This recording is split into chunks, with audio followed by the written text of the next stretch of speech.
Most people think fairy tales start with a glance across a crowded room or a chance encounter in a distant land. But in the world of the ultra-elite, fairy tales don't start with magic. They start with a membership card.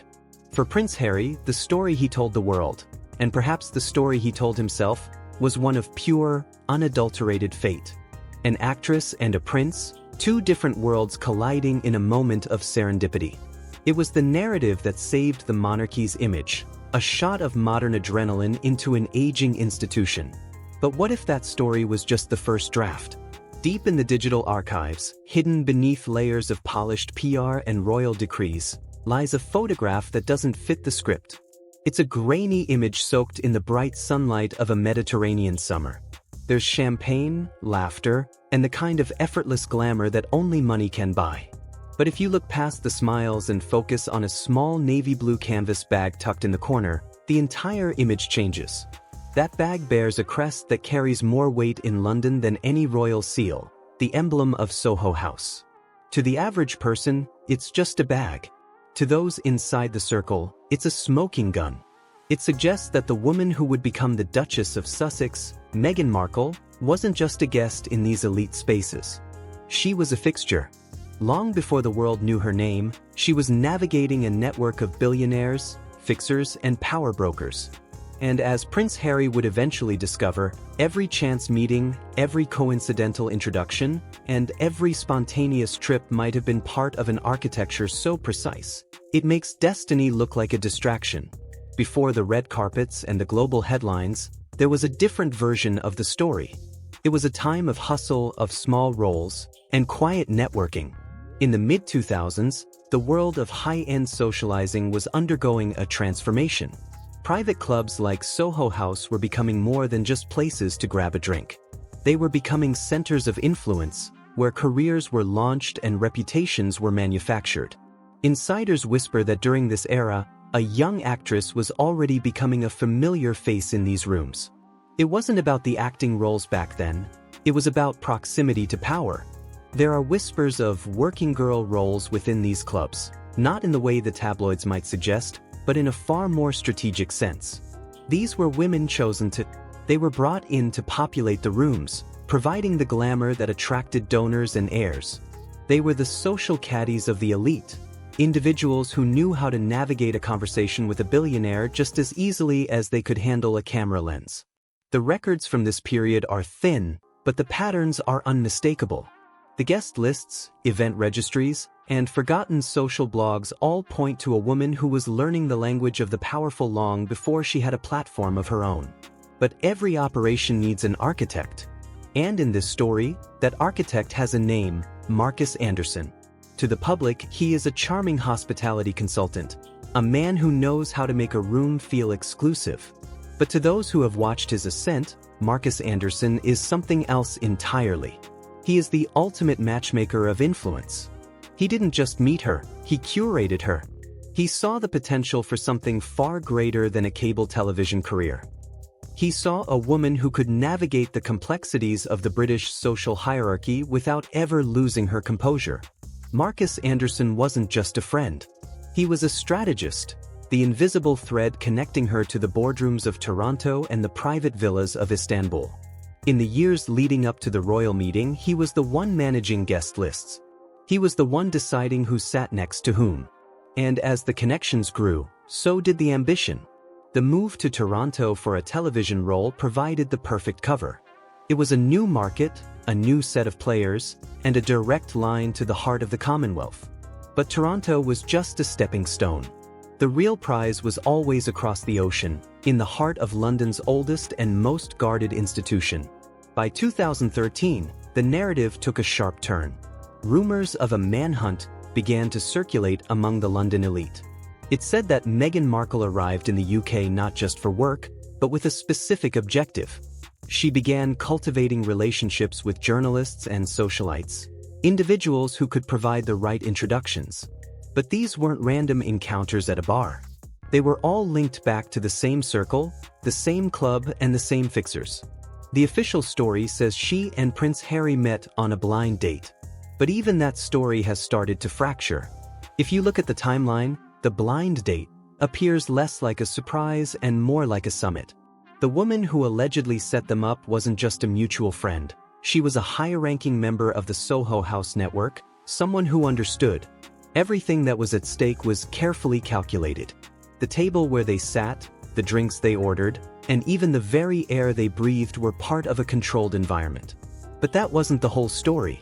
While the world saw a budding romance, those behind the curtain saw a recruitment. Prince Harry, a prince who had always felt like an outsider in his own family, became the perfect target for a narrative of rescue and rebellion.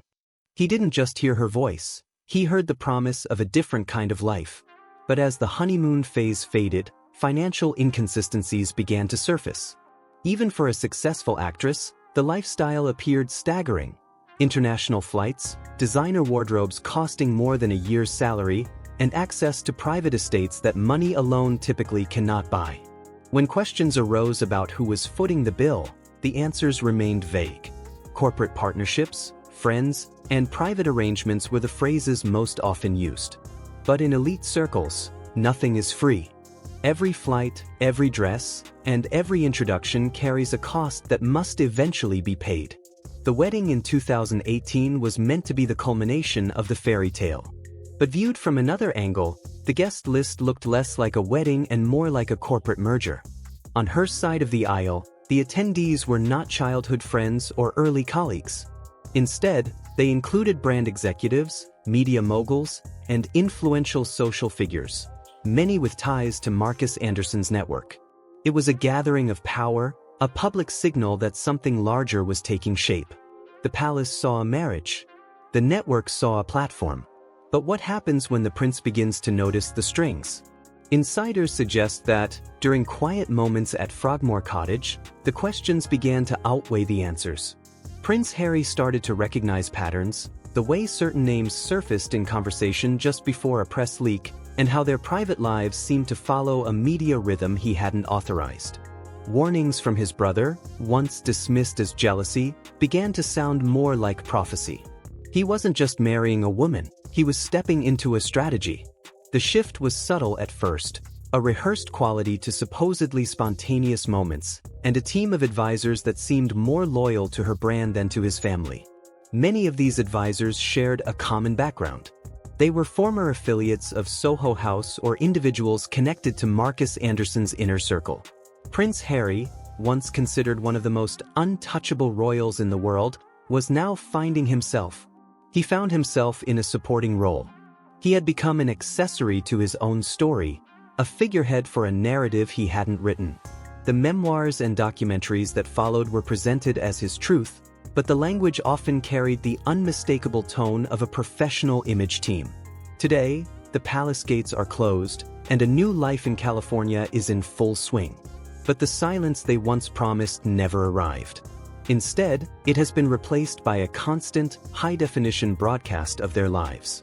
Meghan Markle understood something the royal institution never fully grasped. In the modern world, the person who controls the narrative controls the power. She didn't just step away from the monarchy, she built a media machine of her own. Every release, every interview, and every carefully timed revelation became another brick in a new kind of throne, one built on influence rather than tradition. As the facade continues to crack, a question lingers. Was any of it ever real? To millions, Meghan Markle is a hero, a woman who challenged an ancient institution and emerged victorious.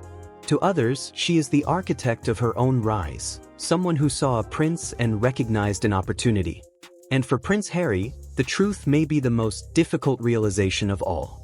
Because once you see the mechanism behind the magic, it becomes impossible to believe in the fairy tale again. The story didn't end with happily ever after. It ended with a crown of influence, and a prince still trying to understand whether he was the hero of the story or the prize. To fully understand how deep the architecture of this relationship may run, it's necessary to look back at the months leading up to that pivotal moment in 2016. In the world of PR and celebrity management, there is no such thing as a random date, only positioning. In late 2015, the TIG lifestyle blog was more than just a passion project. It functioned as a digital resume. Every post about conscious living, global citizenship, and accessible luxury was carefully calibrated to appeal to a specific audience. More importantly, it caught the attention of key gatekeepers. Insiders suggest that Marcus Anderson was already working behind the scenes, bridging the gap between Hollywood television figures and the British elite. Because the monarchy represented the ultimate platform for brand expansion. Consider the 2015 trip to Istanbul. While most of the world saw Meghan Markle attending the opening of a new Soho House location, social observers saw something else entirely, a masterclass in networking. She wasn't just attending parties. She was in the company of international financiers, diplomats, and individuals connected to royal circles. It was there, amid silk evenings and sunset backdrops, that early whispers of a royal connection began to circulate. The yacht photos from that era weren't simply vacation snapshots, they symbolized access. In elite circles, a yacht functions as a private boardroom. It's where deals are shaped, reputations are evaluated, and futures are quietly decided. Yet for someone whose primary income stemmed from television, the level of luxury raised eyebrows. Private villas along the Amalfi Coast, exclusive suites in London, and a wardrobe comparable to aristocratic standards, it wasn't just a lifestyle. It resembled an audition for something far greater. Then there's the curious case of Prince Andrew. For years, observers have questioned why he appeared distant whenever the Duchess of Sussex was mentioned. Publicly, it has been attributed to royal protocol or internal family tensions. But whispers in the private clubs of Mayfair suggest a more complex narrative. Some claim that Prince Andrew, known for frequenting high-stakes social circles in the 2000s and 2010s, may have recognized a familiar face from those earlier environments. These claims remain unproven, but the speculation persists. When Prince Andrew lost his titles and public standing, some noted the relative silence from the Sussex camp. It wasn't just distance from controversy, it appeared, to some, like a distancing from shared history. If such rumors were ever substantiated, they would challenge the narrative of an outsider entering the royal world for the first time. It would suggest a far more complex overlap between past and present. When discussing recruitment, it's also important to consider the role of psychological alignment in high-level celebrity relationships. Prince Harry had spent his entire life under expectation, told who to be and how to behave. He was grieving his mother, frustrated with the institution, and searching for a path beyond it. Into that space stepped Meghan Markle, speaking a language of transformation, independence, and change. She offered a narrative of freedom, but she also had a team behind her that understood exactly how to position her as a modern reflection of Princess Diana. From matching bracelets to carefully chosen perfumes, every detail acted as a subconscious anchor.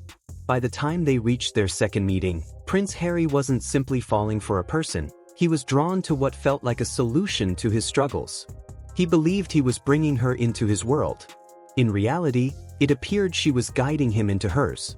The financial shift following their step back in 2020 became, for many observers, a defining moment. It suggested that the move wasn't solely about privacy, it also aligned with opportunity. Major deals with Netflix and Spotify didn't emerge simply because of royal status. They reflected the strength of a brand that had been developing for years. Even now, in 2026, some believe the patterns remain consistent. A recent tour of Australia, while presented as charitable, has sparked debate. Critics question the financial aspects, while others point out how appearances often align with commercial timing, such as promotional momentum around Soho House's expansion in Sydney. To some, it mirrors the structure of traditional royal tours, with one key difference: the perceived flow of benefit. Looking at the present state of the marriage, speculation around Prince Harry's perspective has grown. It's one thing to believe in a love story of rescue, it's another to question whether you were part of a larger design. Reports suggest he has revisited earlier moments, examining guest lists, introductions, and the connections that brought them together. The yacht images are no longer viewed through emotion, but through inquiry, a search for clarity about his own past. Because if the meeting wasn't fate, then the last decade may feel, to some, like a performance. And every performance has direction behind it. The deeper tragedy, some argue, is not that a commoner married a prince, but that, in the process, Prince Harry may have lost control of his own narrative, while Meghan Markle became fully defined by hers. Now, they appear locked in a cycle of constant reinvention, each new controversy followed by a recalibration, each revelation met with a new framing. It becomes a modern case study in narrative power, where perception can be shaped, redirected, and redefined, depending on who holds the story. The audience is growing tired. The shine is fading from the fairy tale, and the strings are becoming visible to everyone. In the end, perhaps the official story is true. Perhaps it was all just a series of extraordinary coincidences that carried an American actress from Mediterranean yacht circles to the steps of Windsor Castle. But when you examine the recurring names, dates, and familiar faces in the background, the presence of Marcus Anderson, the Soho House executives, and the high-level fixers, it becomes harder for some to accept the idea of pure chance. To certain observers, it appears less like a romance and more like a calculated alignment. An alignment not just for a relationship, but for a brand, a movement, and a future centered on influence and ownership. The world saw a princess, but others saw a strategic partner. And as the final chapters of this story continue to unfold, a question lingers. Who truly holds the power? The one who wears the crown, or the one who shapes the narrative? In this modern Game of Thrones, the most decisive moves aren't made on battlefields. They happen behind closed doors, in private rooms, in exclusive spaces, and in carefully managed conversations. To understand the full scope, some point to the internal dynamics of networks like Soho House. It's not only about access, it's also about selection. Insiders have long suggested that advancement within elite social ecosystems often involves transformation. As Meghan Markle moved from Toronto to London, her circle appeared to evolve. Earlier connections faded, while new ones, communications experts, strategists, and brand architects, took their place. This wasn't just a shift in status, it reflected a broader repositioning. Public image, digital presence, and associations were increasingly curated with precision. At the center of this evolution, according to some accounts, were the same networks that had been present from the early days. Groups focused not just on individuals, but on long-term positioning. Fast forward to 2026, and attention has turned to a controversial tour of Australia. Publicly framed as a return to engagement and connection with the Commonwealth, it has also drawn scrutiny. Some observers note that elements of the tour align with the expansion of the Soho House brand in cities like Sydney and Melbourne. At the same time, discussions have emerged in Australia regarding public spending on security and logistics.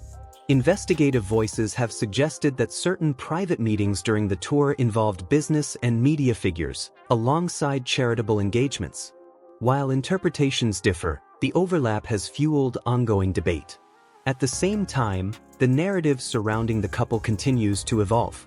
In early 2026, reports highlighted Prince Harry's struggles with public pressure, with some framing it through the lens of mental health and institutional strain.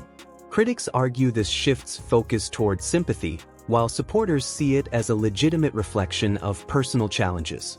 Either way, it demonstrates how narrative framing plays a central role in public perception. For every headline questioning financial aspects, others emphasize resilience and advocacy, creating a split in how the story is received. And that may be the defining feature of this entire saga. Not just what happened, but how it is told, and who ultimately shapes that story.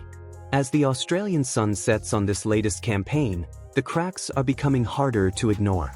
A high-ranking source within the New South Wales government reportedly suggested that the private requests made by the Sussex team appeared less royal and more corporate in nature. Instead of focusing solely on charitable protocols, the discussions allegedly centered on lighting, camera angles, and narrative control for upcoming documentary content. It raises a striking contrast. Prince Harry, who once sought distance from the structure of royal life, may now find himself within another system, one shaped by media strategy and controlled storytelling. In this environment, influence replaces tradition, and presentation becomes everything. Figures like Marcus Anderson are often seen by observers as part of a wider network where access, image, and narrative are continuously refined. The broader realization, for many watching, is that stepping away from one system does not necessarily mean escaping structure altogether, especially when building another in its place. For those who want to explore how deep these patterns might go, the next layer of analysis looks at the financial side, examining where funding originated and how the foundations of this public image were built over time. You're watching UK Trends Hub, where the truth lives between the headlines and the story is never quite what it seems.